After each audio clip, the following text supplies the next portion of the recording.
The Predator franchise is an iconic take on mankind's military encounters with extraterrestrial warriors that kill for sport. Fast forward through a number of movies and books since 1987 to last year's release of Predator Hunting Grounds, a multiplayer shooter that pits military squads against the Predators themselves in a 4v1 mode where the military dudes need to complete a range of objectives, securing stolen relics, destroying barrels, investigating some strange readings and disabling them, all whilst the pesky Predator has to blast them from the shadowy depths of the tree line, launching themselves from branch to branch to get an angle on the mercenaries with their iconic shoulder cannon, before diving in with the wrist blade and stealing their heads as trophies. Once the tasks are complete, it's time to get to the chopper! I actually recorded myself doing the quote initially, but decided no one should have to listen to that. You're welcome.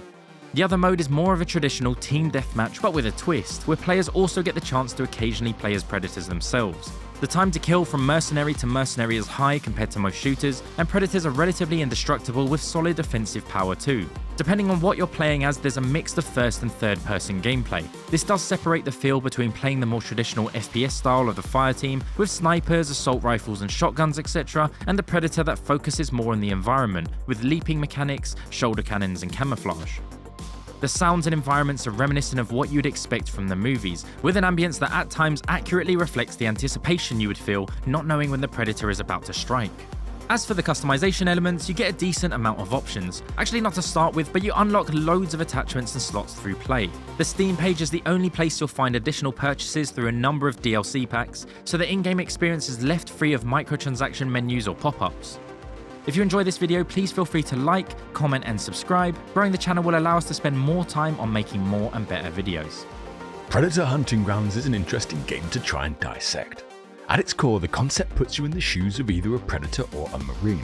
And the main game mode has a team of 4 of you complete objectives while having to kill NPCs and avoid being hunted and killed by the player-controlled Predator.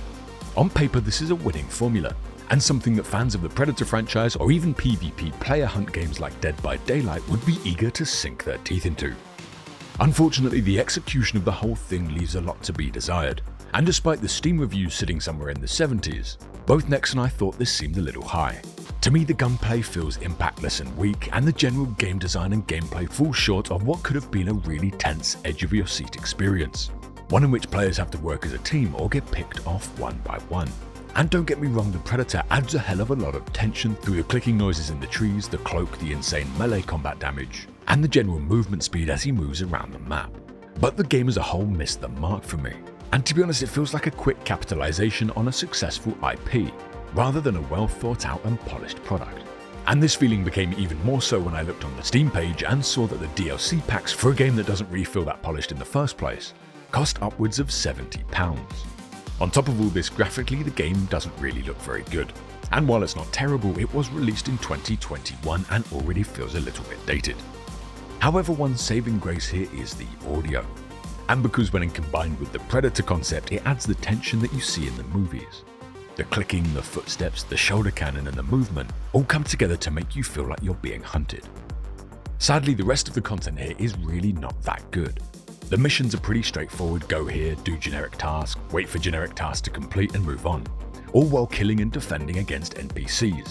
And these NPCs, if I'm honest, add very little. They die easily, they behave like idiots, and they do very little damage. They don't offer up any challenge, and they kind of just feel like an afterthought to fill the space.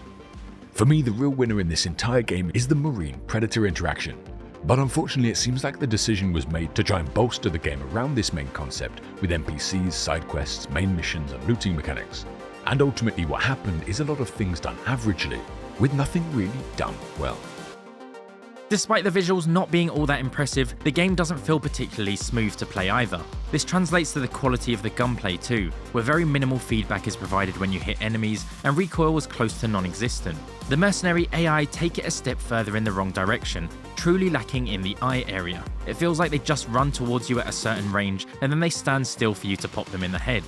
The different weapons are pleasant to use, however, and there is a good variety to pick from, each one with a clear advantage in a particular area of combat. Hopping to the predefined branches as a Predator can feel a little clunky at times, with your character completely super glued to the branch. Not any of these ones, but a select number. You slide up and down the branch as if on rails, not allowing you to fall off unless you double tap a keybind.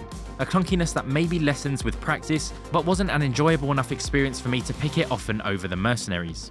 The Mercenaries themselves were reasonably fun to play. What was a little disappointing for us is you feel it could have been great. Movement felt decent, equipment like healing injections and picking up your downed allies all come together well as minor mechanics to fight off the Predator. So in our opinion, what we played was a shallow take on what could have been an amazing experience. The level of depth in missions just weren't there. The objects you needed to collect and things you had to do were not tied into any narrative worth following. And if your enemy Predator was a particularly bad player, when you win it almost felt like a waste of time. But you know what, it was alright. It's different. I don't feel like it'll be many people's favourite game, and therefore we wouldn't recommend it. But if it's on sale and you like the gameplay that you've seen so far, give it a shot. You might just enjoy it.